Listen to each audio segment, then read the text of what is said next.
E olha, por falar em safra 2021-2022, nós tivemos a divulgação nesta última quinta-feira de um importante evento promovido pelo Itaú BBA, no qual a instituição falou sobre as suas perspectivas para as culturas trabalhadas aqui no Brasil, para a pecuária também, e trazendo principalmente os levantamentos, os estudos, o entendimento dos consultores do banco.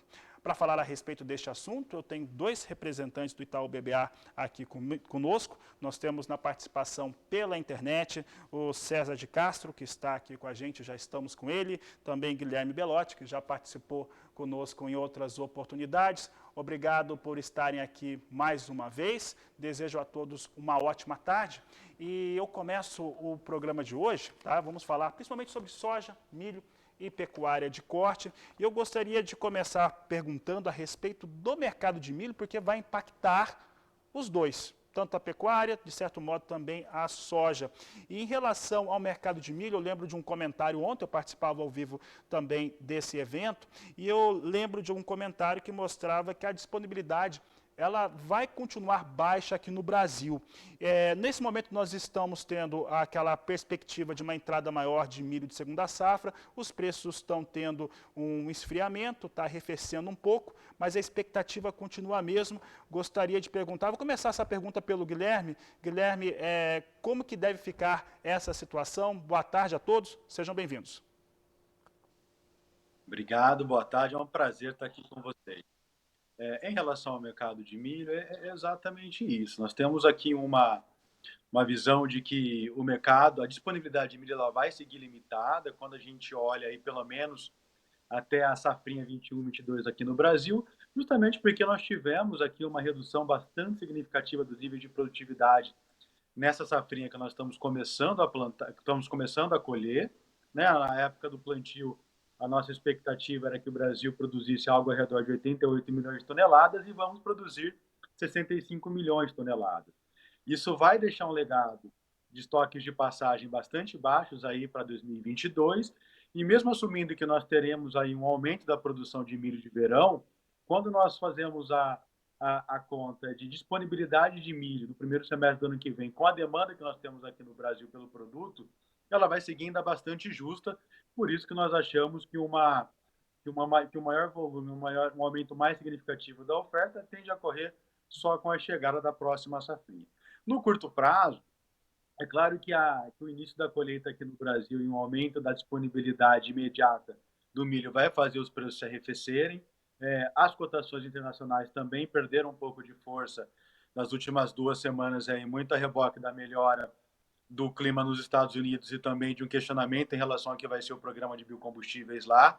Mas ainda assim, passando esse período aqui de barrigada das cotações, o nosso cenário é que os preços vão voltar a ficar firmes, dado aí a baixa disponibilidade até o final do ano. Tá certo, Guilherme. E César, pensando nessa questão do milho, sobre essa expectativa de voltar a ter uma elevação, e ele deve continuar subindo, isso traz preocupações para as cadeias produtivas integradas, como de suínos, de frango, de certo modo também para a pecuária bovina de corte.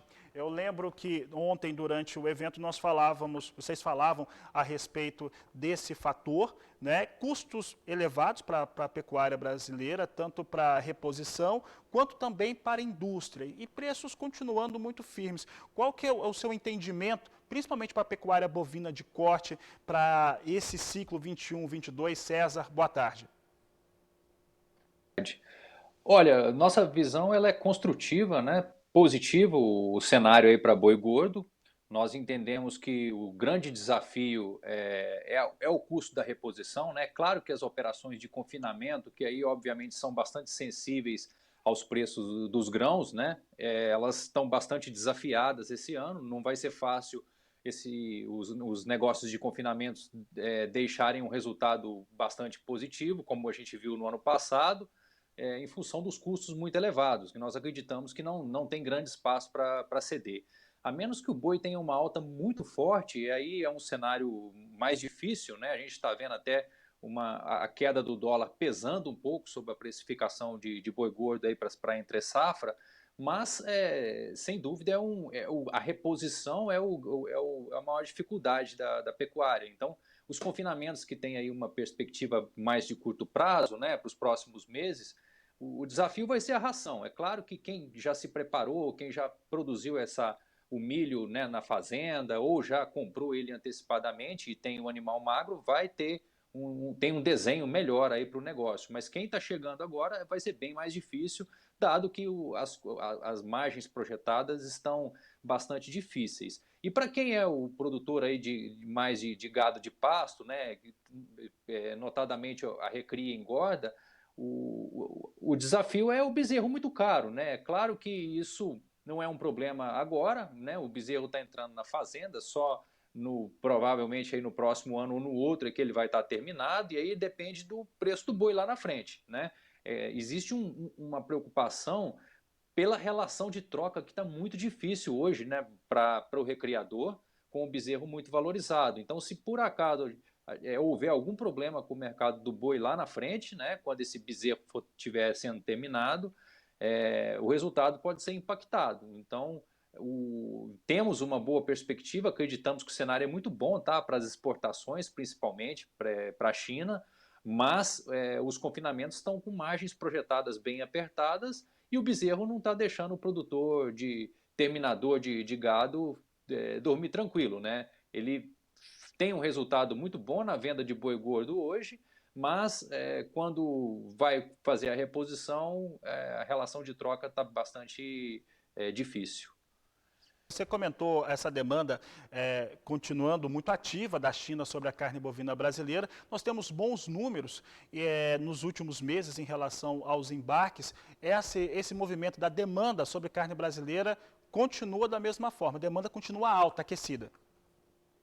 Acreditamos que sim, né? Esse é o grande canal de demanda que tem sustentado a pecuária desde o ano passado. O mercado interno está muito mais difícil, né? Os preços estão elevados da carne e os repasses estão mais difíceis.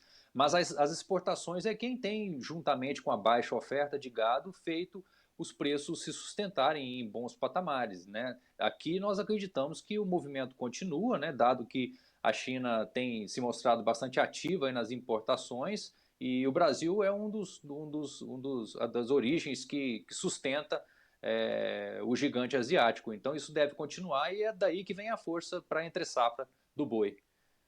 Certo, César. Guilherme, a respeito das questões ligadas à soja, né? E nós tivemos, principalmente nesta última quinta-feira, muita movimentação no complexo soja de uma maneira geral, partindo da Bolsa de Chicago. A estimativa geral é de bons preços, uma safra um pouco maior, mas bons preços para a comercialização da soja.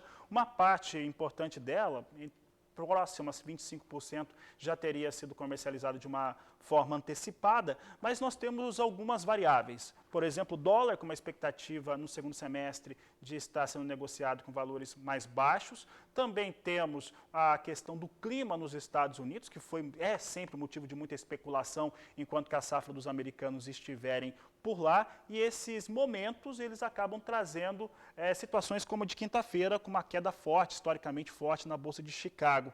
Como é que vocês estão vendo, Guilherme, esse momento para a soja negociada aqui no Brasil, que é sensível a dólar, é sensível também à soja negociada em Chicago?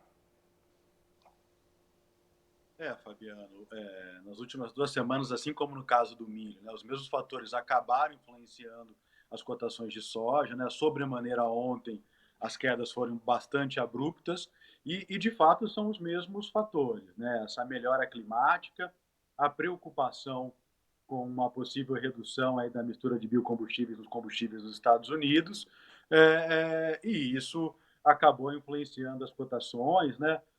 Parte dessa queda também pode ter sido explicada aí por ordens automáticas de vendas aí dos fundos, né, através dos algoritmos, e isso acabou fazendo com que os preços caíssem aí quase 200 pontos aí desde o início de junho, né? É claro que isso, combinado com a apreciação do real que nós temos observado nas últimas semanas, fez com que os preços aqui no Brasil, de maneira geral, cedessem R$ 20 em 15 dias, e isso acaba tirando um pouco do brilho até agora de todos esses bons níveis de preço, mas é importante salientar que ainda assim são preços bastante elevados do ponto de vista histórico, e mesmo para aqueles que ainda possuem grãos para comercializar da safra 2021, ainda são preços bastante razoáveis que vão trazer margens boas.